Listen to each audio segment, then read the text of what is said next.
Good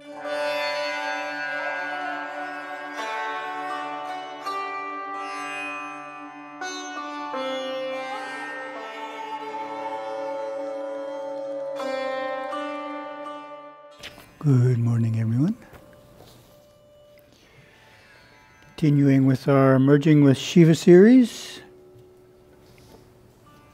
presenting the lessons in the order in which Gurudeva gave the talks, and we're starting a new talk today, which is the Self-God, given in 1959 at the Sacramento Street Temple. So we've moved from the Sutter Street Temple up to the Sacramento Street Temple here. And we'll start with a little history on the purchase of the Sacramento Street Temple. So Gurudeva's quote on this is, "Then an anonymous somebody put $1,000 in the little offering box, a lot of money in those days. I had rented a little place in which I had a vision of Shiva dancing on my head. I heard the drums and everything. And I saw a big door in that same vision. As soon as I saw the door on the Sacramento Street Temple, I knew that was the place. It was to become the first Hindu temple in the United States." End of Gurudeva's quote. Guru Chronicles continues, "He used $1,000 as a down payment on a building at 3575 Sacramento Street, a narrow, two-story apartment with a small garden in the back, not far from Park Presidio. The surrounding neighborhood, called Laurel Heights, was populated with apartments and small businesses, florists, restaurants, and small stores. It had been used as a photography studio and was in unsound condition. To meet the city fire codes, the building had to be almost totally renovated. His students spent the next year or two in karma yoga on the building, several hours a day and late into the evenings after leaving their regular jobs. In the end, they had created the first public Hindu temple in America. On its opening day in 1959, the temple hosted the world-famous Kandyan dance troupe of Ceylon, then on tour in America. An altar was established in the main hall and two massive doors in the form of an archway were made.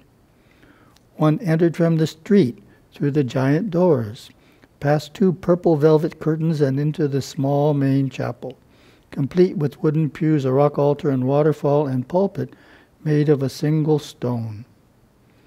From this pulpit each Sunday morning, Gurudeva gave sermons on yoga, the states of mind, and Hindu thought. He spoke of how to live well, how to awaken the inner light, how to overcome instinctive emotions and habits, and of spiritualism." Now we get to the Self-God. So this is a description of the Self-God from the back of Merging with Shiva, which is a chronology of talks. In the chronology of talks, it gives a short statement about each talk. The Self-God. An inspired talk given by Gurudeva at the San Francisco Sacramento Street Temple to a group of karma yoga initiates on October 3rd, 1959, the day before he flew to Oahu, Hawaii for the first time. In the original recording, we can hear the waterfall splashing on the altar at which Gurudeva gave discourses from 1957 to 1969. In this temple, Swami Chinmayananda, just beginning his Hindu Renaissance career, gave one of his earliest lectures. Then we get the text. The self, you can't explain it. You can sense its existence through the refined state of your senses, but you can't explain it. To know it, you have to experience it. And the best you could say about it is that it is the depth of your being. It is the very core of you. It is you. If you visualize above you nothing, below you nothing, to the right of you nothing, to the left of you nothing, in front of you nothing, in back of you nothing, and dissolve yourself into that nothingness, That would be the best way you could explain the realization of the self. So then we have my commentary on dissolving yourself. In the Shum language, the idea of dissolving yourself into that nothingness is the two words im kaif. Im means no, refusal, close out, or to negate. Kaif means pure awareness, aware only of itself. The two words together have a fivefold definition. Pure awareness, aware only of itself, dissolving. The intense state of kaif, when awareness withdraws all energies from all bodies into a peak experience. Kaif eliminates itself, or the locus of awareness dissolves, as the superconscious being of man, Lomph, returns to its source. This experience may be brief. Im kaif does not name what is found from the experience. It only names the entrance and what happens to kaif. And we have a couple of quotes from Yogaswami about nothingness. At the top there is nothing, so you have to come down a little. Then you can enjoy. There is nothing, you are nothing, I am nothing. God is nothing. And back to the text. And yet that nothingness would not be the absence of something, like the nothingness inside an empty box, which would be like a void. That nothingness is the fullness of everything, the power, the sustaining power of the existence of what appears to be everything. And we get commentary on the idea of nothingness as a sustaining power. The concept of the self being a nothingness that is the sustaining power is a way of trying to sense it. So if you go in deep enough, and then you sense something that is the sustaining power of everything, that's a way of getting a sense of the self. So we have Yogaswami. A jackfruit is large in size, but it hangs by a slender stalk. Its power to hang lies in the strength of the stalk. In the same way, the whole world depends on an unknowable energy for all its activities. It is all the same whether this is called God or given any other name. And we have commentary on why you can't explain the self. First sentence in the self-God is the self, you can't explain it. Gurudeva elaborates on this idea in Merging with Siva, Lesson 1. This intimate experience must be experienced while in the physical body. One comes back and back again into flesh simply to realize Parashiva. Nothing more. Yet the self, or Parashiva, is an experience only after it has been experienced.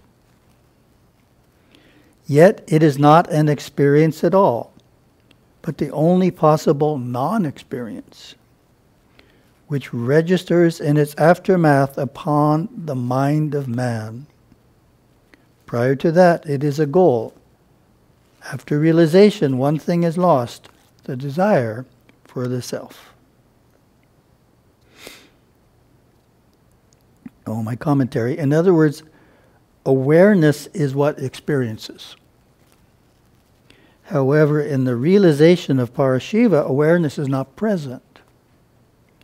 It is temporarily dissolved. Without the presence of the experiencer, awareness, no experience is possible. As Gurudeva says, the event registers in its aftermath upon the mind of man. So I have an analogy I use regularly for this, the skipping stone. You have two people next to a pond of water. One closes his eyes, the other skips or does not skip a stone. Then the person opens his eyes. How does he know if the stone was skipped? He knows by the presence or absence of ripples on the surface of the water. He knows by observing the aftermath. Likewise, you can observe the aftermath in the superconscious energies, the actinic forces, and see if there are the equivalent of ripples taking place.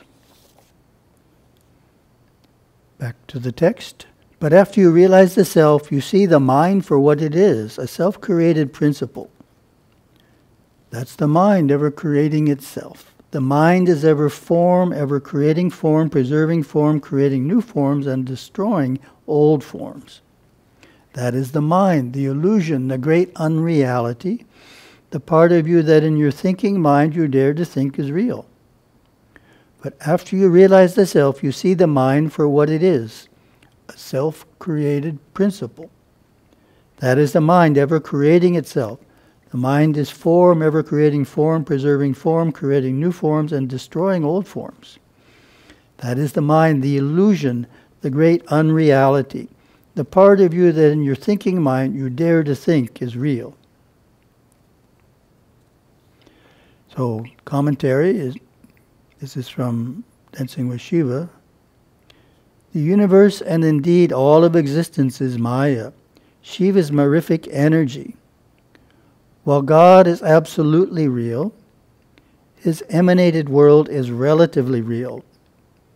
Being relatively real does not mean the universe is illusory or non-existent, but that it is impermanent and subject to change. It is an error to say that the universe is mere illusion, for it is entirely real when experienced in ordinary consciousness, and its existence is required to lead us to God. So the way I interpret that is Gurudeva refined his way of explaining the unreality of the mind, the world. So in 1959 he was just saying it's an illusion, the great unreality, but in writing Dancing with Shiva he's describing it as relatively real versus absolutely real. In other words, it's easy if you think it's mere illusion to think it's unimportant. But it's important because life in the world is needed to lead us to God. But it's relatively real. It's constantly changing, whereas what's absolutely real never changes. What gives the mind that power? Does the mind have power if it is unreal? What difference whether it has power or hasn't power are the very words that I am saying when the self exists because of itself. You could live in the dream and become disturbed by it. Easy to do these days. Or you can seek and desire with a burning desire to cognize reality and be blissful because of it. Man's destiny leads him back to himself. Man's destiny leads him into the cognition of his own being, leads him further into the realization of his true being.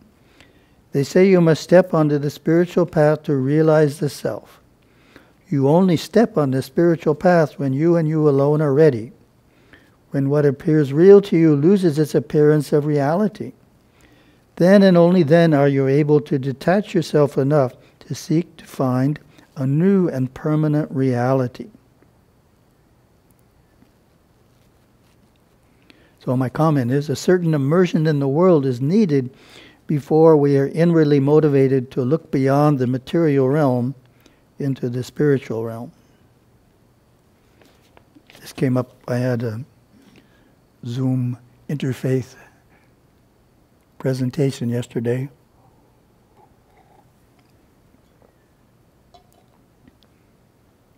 On Saivism, and there was a question and answer period at the end. One of the slides are presented concealing and revealing grace. Interesting concepts.